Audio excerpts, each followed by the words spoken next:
আমি নিশ্চিত এই ভিডিওটা দেখার পরে তোমাদের জিভে জল আসবেই। তো ঝালে নাক দিয়ে রক্ত বেরিয়েই গেছে।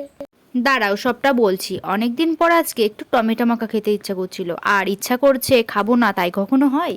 পিসিকে বললাম একটু টমেটো মাখা করতে। হ্যাঁ হ্যাঁ মাখাবো, ওয়েট কর। আচ্ছা, বেশি মাখাবো না অল্প মাখাবো? আরে আমাদের কি আর অল্পতে হয়? বুঝলাম, বেশি মাখাতে হবে তাই না, কিন্তু আমাকে একটু হেল্পও করতে হবে কিন্তু। হ্যাঁ করবো তো। তারপর কি, কথা মতো দুজনেই তাড়াতাড়ি মাখিয়ে ফেললাম।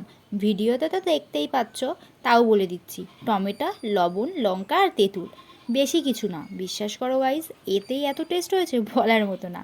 পারলে তোমরাও একবার ট্রাই করে দেখো, ঠিক আছে? এ পিসি আর একবার মাখা না।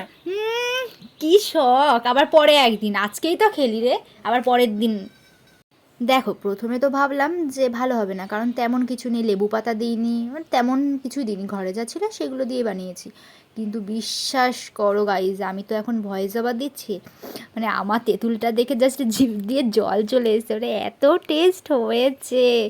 আর এই যে দেবু, এ এত ঝাল খেয়েছে, মানে একটা লঙ্কাতে হয়ে গেছে। এবার ও বলছে কি বেশি আরেকটু লঙ্কা দে, এবার আরেকটা লঙ্কা দিয়েছে, এবার এত ঝাল হয়েছে।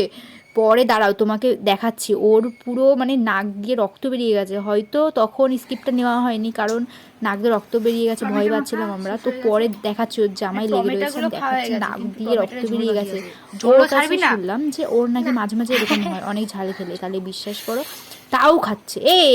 কম খা কম খা, আরে হাওয়াইতে পুরো একদম মানে লঙ্কাও মানে চাবিয়ে খেয়ে নিল। যাই হোক, ভীষণ টেস্ট হয়েছে। তো এরকম তো মাঝে মাঝে মাখায় বাটে ভিডিও করা হয় না, আর আমার এই ক্যামেরা কোয়ালিটি তেমন ভালো না এই ফোনটা। হাওয়াইতে তো যাই হোক, আমি নেক্সট মান্থে একটা নতুন ফোন নেবো ভাবছি। তো যাই হোক, আজকের এই টমেটো মাখাটা, এই ভিডিওটা তোমাদের কেমন লাগলো কমেন্টে বলো।